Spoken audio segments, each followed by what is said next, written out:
And welcome once again to Investor's Edge. I'm Gary Kaltbaum, your host. Thanks for being with us today. Glad you're here, ladies and gentlemen. Happy that you are listening.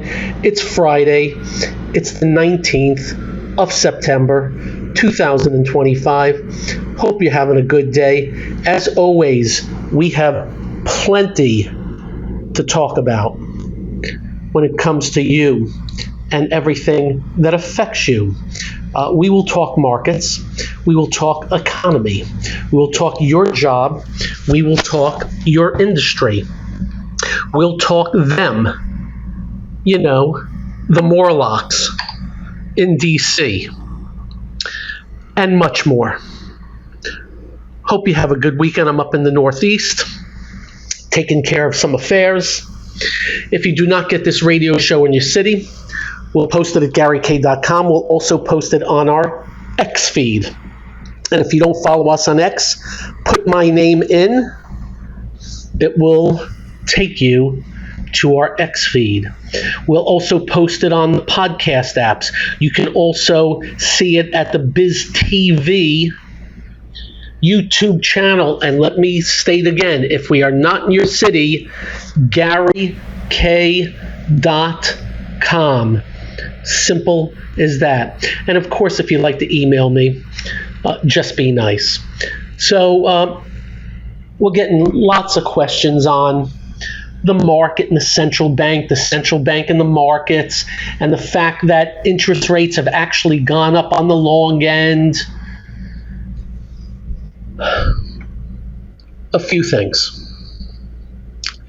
First, let's start out by saying, at the end of the day today, I think there was some rebalancing, and you had some wild moves at the close today in some big names today. Microsoft had a big move. Oracle had a big move. Robinhood had a big move. And we say big. You can go look at the last 5 minutes and you'll see what we're talking about. A few things are starting to show itself. And as we tell you, if you can avoid the bad, forget the good. If you can avoid the bear markets, the bear trends, the downtrends, if you can just avoid those at all times, you're going to be way ahead of the game. And then the second part, finding the really good uptrends. So first off, at the close today, Dow up 172.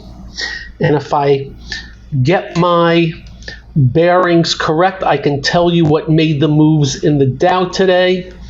It's about to show up for a change. Amgen, a very weak Dow name, up 9 and change. Very weak biotech. Microsoft, up 9 and change.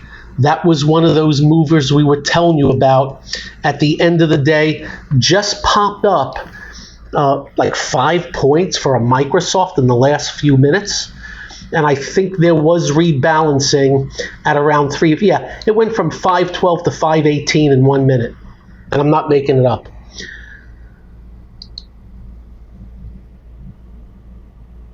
Apple up 7 and change. So we're going to make a little statement here on a couple of things. And as you know, we're not going to tell you to buy, sell, short, or cover. But we're letting you know big name Microsoft.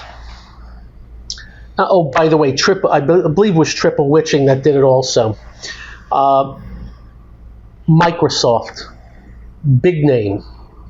Heavy volume because of the options expiration. Very good pivot above the 50-day moving average at the close today. You may want to look at that. That would be number one. Number two, Oracle. Oracle had that huge gap to the upside at around 340 something, closed at 330, and dropped down to 290.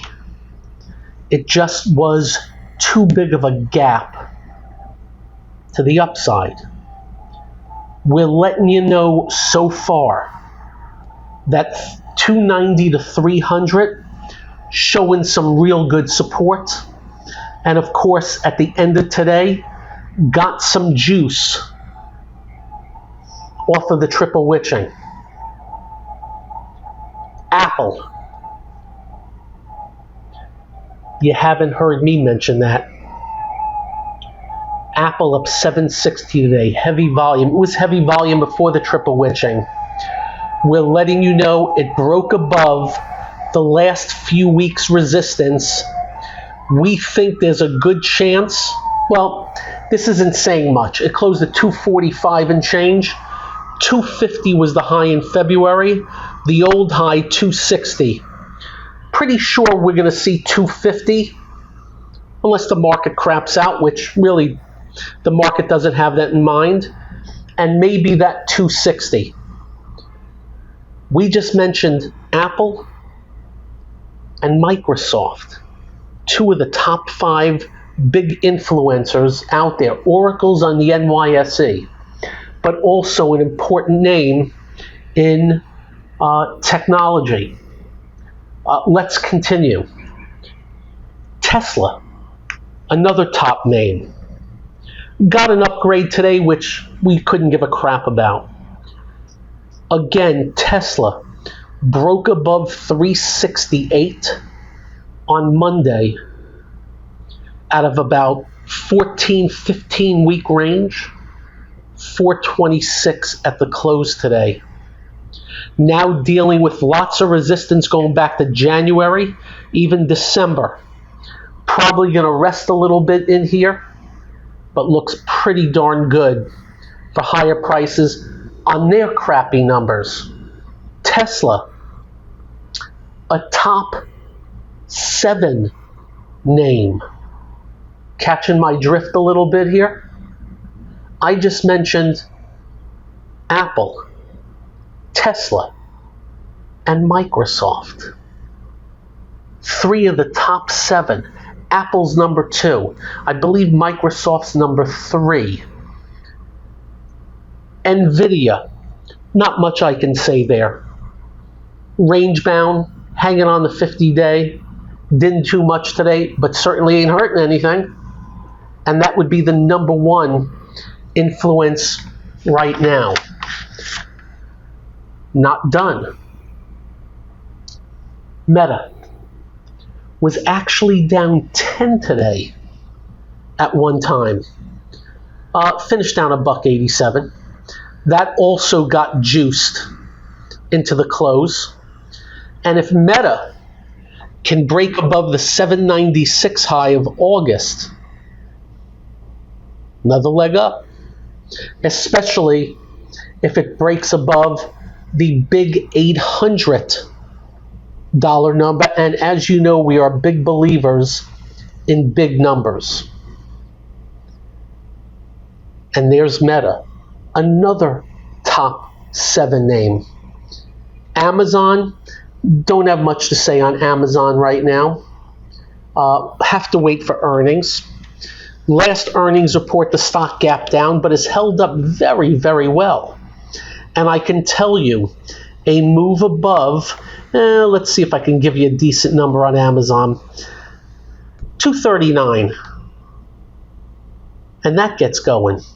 Closed at 231. As long as it stays above the 50-day moving average, has a chance. If it breaks below, another story. Netflix, top 10 name, nothing. Range bound, not a good reaction to earnings recently.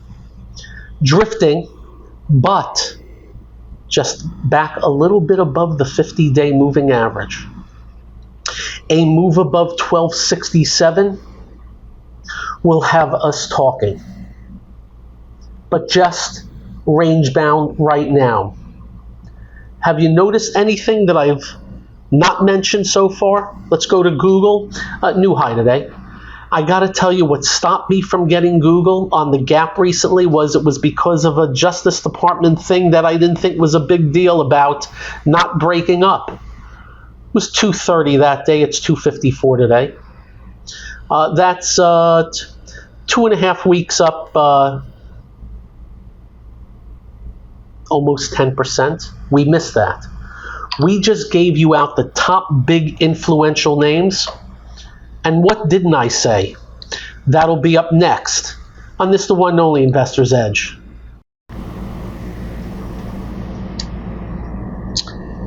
Okay.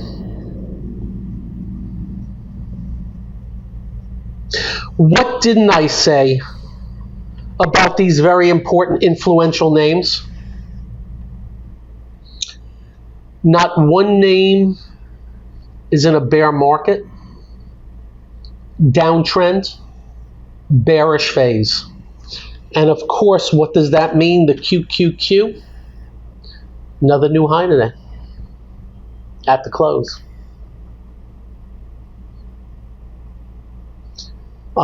The top 7 names are 64% of the NASDAQ 100. I just gave you out the top 7 names. And now Apple may be joining in, which is number 2, maybe 3. So just letting you know. When things change, if things change, we'll be on you. If things change, when things change, we'll be on you. But good finish today. Russell 2000 was on the little weak side today. And why is that? My stuff page wasn't good today. Interest rates ticked up again today, not affecting these other areas. Housing, not acting well. Spastic is retail. What do we mean by that? Retail's gone from great days to crappy days, to great days to crappy days, to great days to crappy days. And I got to tell you, the outcome, there's only a few retail stocks that actually look good to me. There's a few strong, there's a bunch weak. We've mentioned to you that we're not thrilled with the travel related. Little roughed up again today, and I'd be wary of that.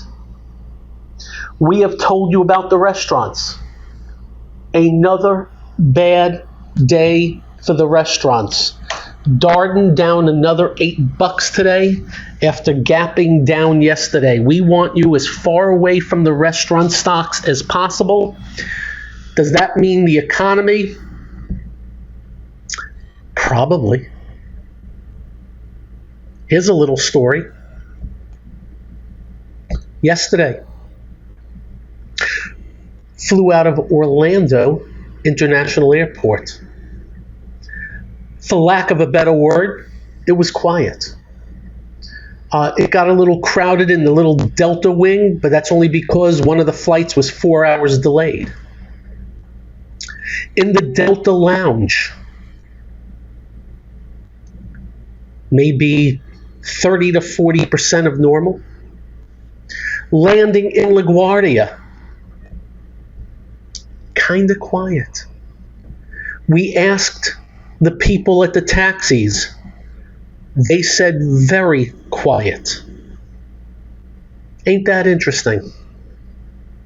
Just pointing a few things out because, the cruise lines, weaker. Some of the airlines, weaker. Retail, not that good. Housing stocks, getting hit. We'll keep you advised. By the way, in housing, in Central Florida,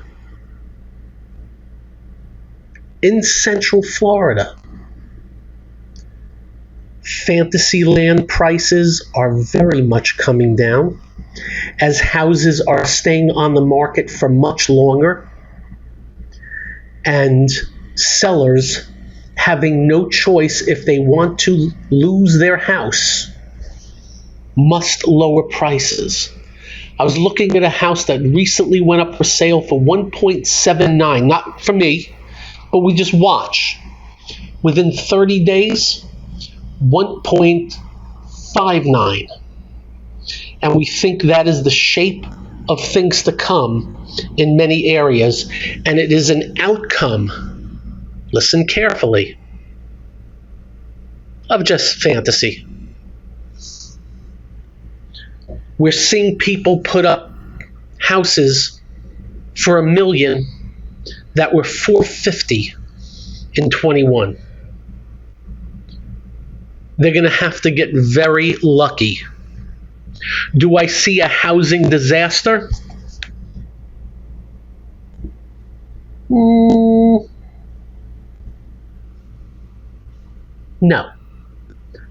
But we'll let you know. We think some areas, go read about Vegas. Oh, by the way, go read about visiting Vegas. They went too far. The $30 coffee and breakfast sandwich is just not going to work. So I believe traffic is down, I think, what I read, 12%, which is, by the way, is a lot. So again, we'll keep you informed. We think something's up on the economy. Does that mean the market's going to get bruised? It certainly has not as of yet. And of course, it certainly means easier money. It certainly means the Fed will lower rates even more. And the markets love that. And as I have said to you, unless we have a real troublesome drop in the economy, I think we're okay. And you know what I mean by troublesome. Something of note. We'll stay on it. We have an idea what to watch. We're already giving you some clues, and you're already seeing it in the job market.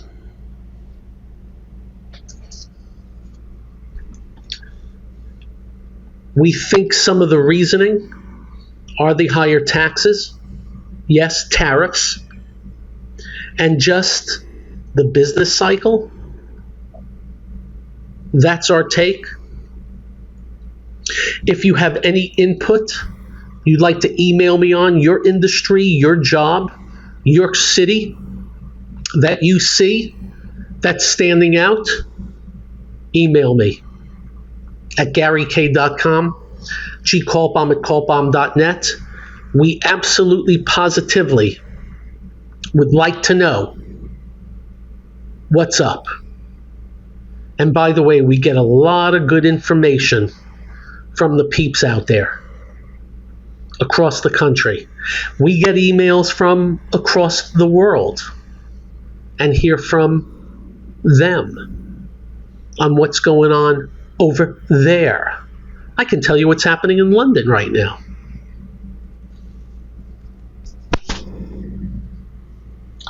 So stay tuned on that. Up next, this, that, and the other thing, and whatever else. This is the one and only Investor's Edge.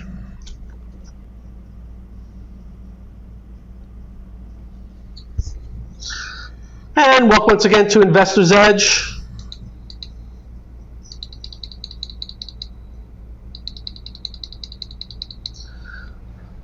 So on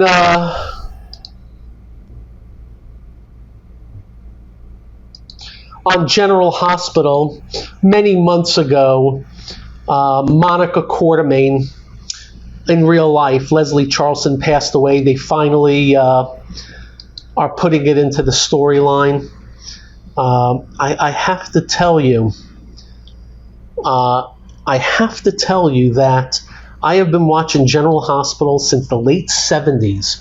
When I was in college, my roommate was selling, this is when General Hospital was the hot as can be, Luke and Laura.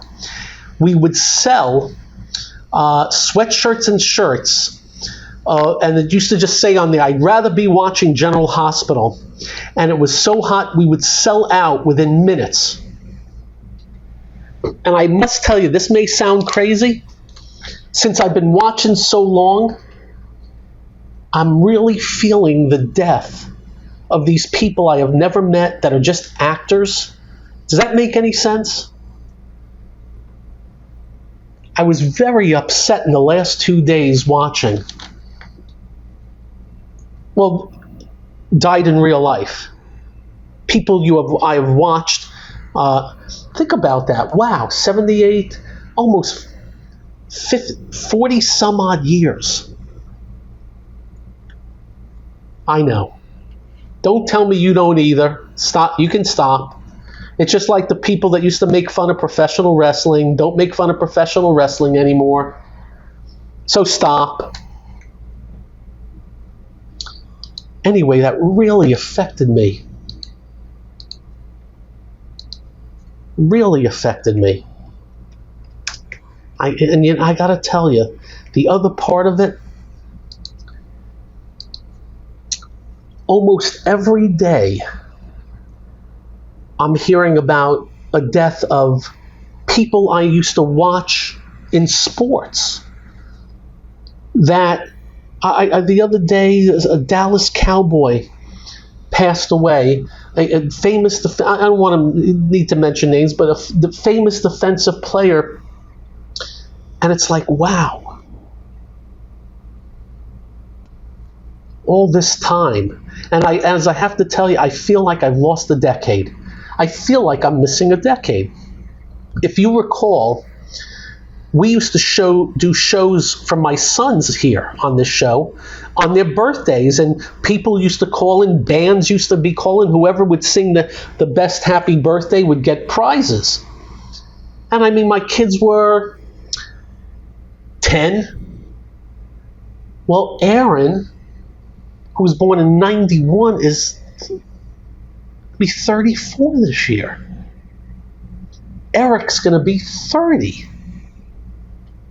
Excuse me, Aaron was already 34. Eric's 30. I think we started with about the year 2000. Yeah, when Eric was 10. We used to do these shows. And again, I feel like I'm missing a decade. It's just like it has passed. And now with my parents gone, it just, I'm experience, I guess, what everybody else has experienced in life. I'm no different than anybody else. But I'm here to just tell you, man, I think life is one big, gigantic adjustment to life as it moves forward. That's what I think it is. It's one big, gigantic adjustment to everything that occurs. I don't mean to be, but I'm just thinking about that today. Because as the market was closing, I was watching General Hospital. It's on in the last hour of the market. And I was actually feeling down and depressed over somebody I've never met. But I've been watching the storylines forever. Does that make any sense? I'm pretty sure you all agree. Dow 172, S&P 32, NASDAQ 160, NASDAQ 100, 171. As I said, the Russell was a little bit weak. Bitcoin and Ethereum, not acting that great. Gold miners, just a monster move today. Gold was up another 1%, but the gold miners were up 5%. This is revenge of the gold miners that have been totally underperforming the metal for a very long time. And by the way, the GDX has blown past the old highs of 2011. I think the GDX came out in 2006. That's the gold miners. The juniors are not back to the highs yet, not even close, actually. Those are the more speculative names, and a lot of them went down to $1. But I got to tell you, we own gold. We don't own enough. That 18-week breakout, we bought, but man, we should have bought the miners too, and we did not. We told everybody to buy the miners. We did not. I'm happy with everything else we bought, but dang. Little did we know that in a short period of time, the miners would play huge catch-up to the market. And by the way, don't think for a second, we're not thinking about that. I don't know if it's the greatest thing longer term, that gold is skyrocketing.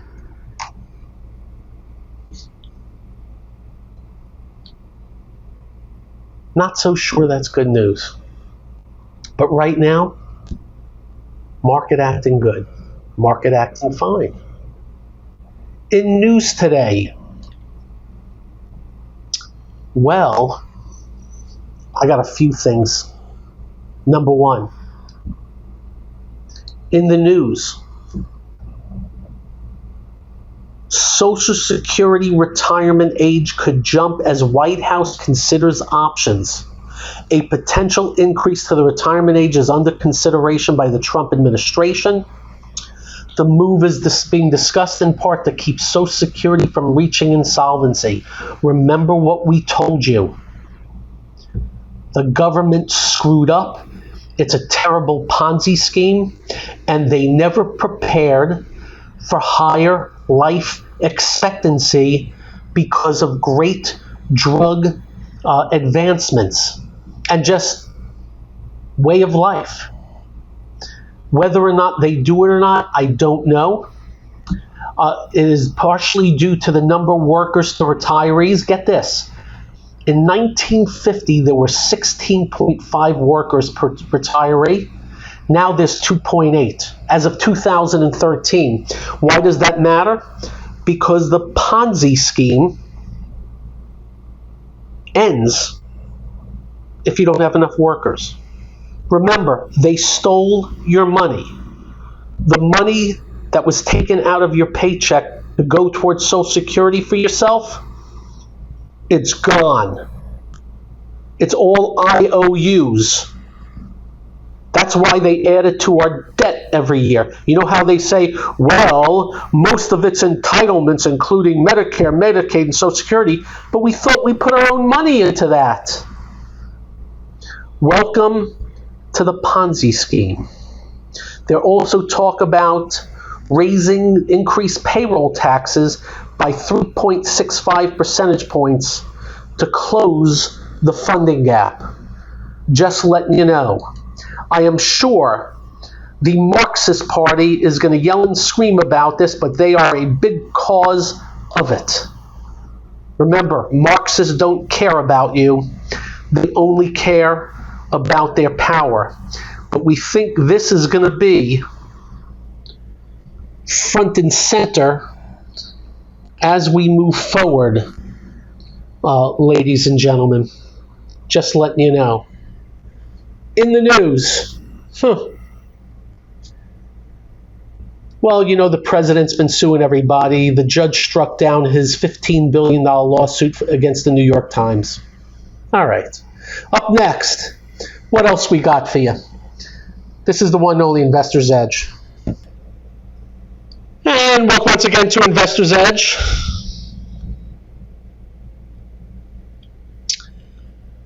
As you know, I have really pulled no punches on the last president. I really believe he's the worst ever, and I really do. The major increase in federal spending leading to a major increase in deficits of over $2 trillion per year. We can start with that. That's number one. How about the inflation? Which, by the way, I don't blame him for, but he did say that it was transitory, and you know what happened from that. But another part of the equation that the media has drowned out, because as you know, the media sucks, they don't care about you, is that the women in Afghanistan are back in the dark ages because we left.